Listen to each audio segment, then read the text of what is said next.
Hi hello welcome to the pepper cooking ചാനലിലേക്ക് എല്ലാവർക്കും സ്വാഗതം. ഇന്ന് നമ്മൾ ചെയ്യാൻ പോകുന്നത് പുളിയിഞ്ചിയാണ്. ചില നാട്ടിൽ പുളിയിഞ്ചി എന്ന് പറയും, ചില നാട്ടിൽ ഇഞ്ചിപ്പുളി എന്ന് പറയും, ചില നാട്ടിൽ ഇഞ്ചിക്കറി എന്ന് പറയും. പക്ഷേ ഇഞ്ചിക്കറിയും ഇഞ്ചിപ്പുളിയും തമ്മിൽ വളരെ വ്യത്യാസമുണ്ട്. അപ്പോൾ നമ്മൾ ഇന്ന് ചെയ്യാൻ പോകുന്നത് ഇഞ്ചിപ്പുളിയാണ്. അപ്പോൾ നമുക്കിത് എങ്ങനെ ചെയ്തെടുക്കാൻ നോക്കാം. നേരത്തെ ഞാൻ ഒരെണ്ണം ചെയ്തിട്ടുണ്ട്, അതിൽ നിന്നൊക്കെ വ്യത്യസ്തമായിട്ട് നമുക്ക് ഈ പ്രാവശ്യം വളരെ എളുപ്പത്തിലുണ്ടാക്കാവുന്ന ഒരു ഇഞ്ചിപ്പുളിയാണ് കാണിക്കുന്നത്. അപ്പം നമുക്ക് വീഡിയോയിലേക്ക് പോയാലോ. ആദ്യം തന്നെ നമുക്കൊരു 75 ഗ്രാമോളം പുളി, അതായത് പിഴുപുളി വെള്ളത്തിൽ നന്നായി കുതിർക്കണം. ഇത് നമുക്ക് പിഴിഞ്ഞെടുക്കാനുള്ളതാണ്. പിഴിഞ്ഞ് അതിൻ്റെ പൾപ്പൊക്കെ നന്നായിട്ട് നമുക്ക് കിട്ടണം. അതിന് വേണ്ടിയിട്ട് ഇത് നമുക്കൊരല്പം നേരത്തെ തന്നെ കുതിരാൻ വെക്കണം. അങ്ങനെ വെച്ചിട്ടുള്ള പുളിയാണിത്. പിന്നെ നമുക്കിതിലേക്ക് വേണ്ടത് ഒരു 150 ഗ്രാമോളം ഇഞ്ചി നല്ലതായിട്ട് ചെറുതായിട്ട് നമുക്കൊന്ന് ചോപ്പറിനകത്തിട്ട് ഒന്ന് വലിച്ചെടുക്കുകയോ ഇല്ലെങ്കിൽ ചെറുതായിട്ട് അരിയാൻ പറ്റുമെങ്കിൽ അങ്ങനെ അരിഞ്ഞെടുക്കുകയോ ചെയ്യാം. പിന്നെ നമുക്കിതിലേക്ക് വേണ്ടത് ശർക്കരയാണ്. ശർക്കര നമ്മുടെ പുളിയുടെ അനുസരിച്ച് ആ ടേസ്റ്റിന് വരുന്ന രീതിയിൽ നമ്മൾ ആവശ്യത്തിനനുസരിച്ച് ചേർത്ത് കൊടുക്കണം. അത് നമുക്ക് പറയാൻ പറ്റില്ല. അതുകൊണ്ട് ഞാൻ കുറച്ച് ശർക്കര എടുത്ത് വെച്ചിട്ടുണ്ട്. അതുപോലെ തന്നെ നമുക്ക് വേണ്ടതാണ് പച്ചമുളക്. ഞാനിവിടെ ഒരു 6 പച്ചമുളക് എടുത്തിട്ടുണ്ട്. ഇതും ചെറുതായിട്ട് അരിഞ്ഞെടുക്കണം. നമ്മൾ പുളിവെള്ളം ഒരു ചട്ടിയിലോട്ട് ഒഴിച്ചു കൊടുത്തിട്ടുണ്ട്. ഇതിലേക്ക് നമുക്കൊരു 1.5 ടീസ്പൂൺ മുളക് പൊടി ചേർത്ത് കൊടുക്കാം. കാശ്മീരി മുളക് പൊടിയാണ്, അതുകൊണ്ട് എരിവ് അധികം ഉണ്ടാകത്തില്ല. ഇതിലേക്ക് ഒരു 1/4 ടീസ്പൂൺ മഞ്ഞൾപ്പൊടി ചേർത്ത് കൊടുക്കാം. ഒരല്പം ഉപ്പൂടെ ചേർത്തിട്ടുണ്ട്. ഇത് ഈ 3 കൂട്ടം കൂടെ നമുക്കൊന്ന് നന്നായിട്ടൊന്ന് തിളയ്ക്കാൻ വയ്ക്കാം.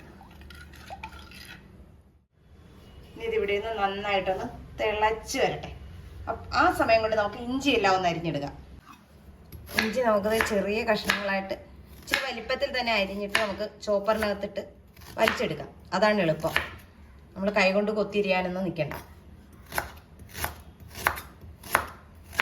കണ്ടോ, ഇഞ്ചി നല്ല പൊടിയായിട്ട് അരിഞ്ഞ് കിട്ടിയിട്ടുണ്ട്.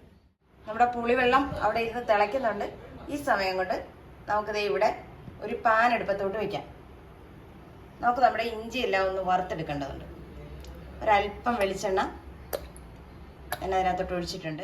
നമ്മുടെ വെളിച്ചെണ്ണ ചൂടായി വന്നിട്ടുണ്ട്. ഇതിലേക്ക് ഒരു 1/2 ടീസ്പൂൺ കടുക് ഇട്ട് കൊടുക്കാം. അതുപോലെ തന്നെ ഒരു 1/4 ടീസ്പൂൺ ഉലുവ.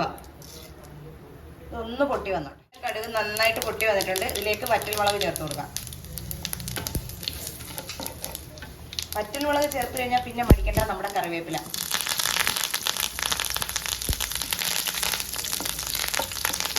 ഈ സമയം നമുക്ക് ചെറുതായിട്ട് അരിഞ്ഞു വെച്ചിരിക്കുന്ന ഇഞ്ചി ചേർത്ത് കൊടുക്കാം.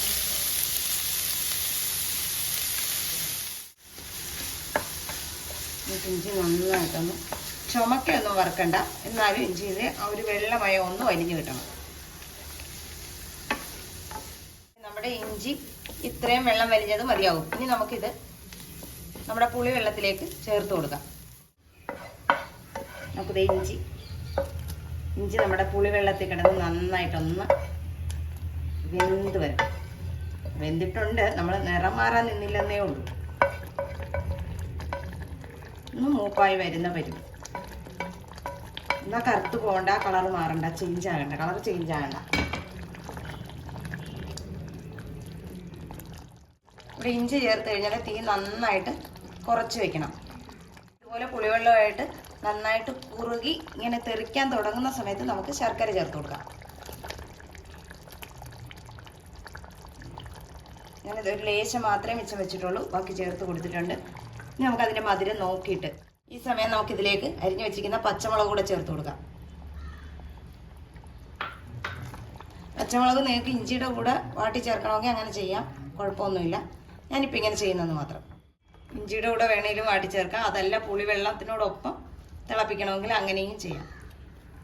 രണ്ടായാലും ടേസ്റ്റിന് വ്യത്യാസമൊന്നും വരുന്നില്ല. നമ്മുടെ ഇഞ്ചിപ്പുളി ഇതേ തിക്നെസ്സിലേക്ക് എത്തിയിട്ടുണ്ട്. അപ്പോൾ ഇതിരിക്കും തോറും തടിക്കുകയും കൂടെ ചെയ്യും.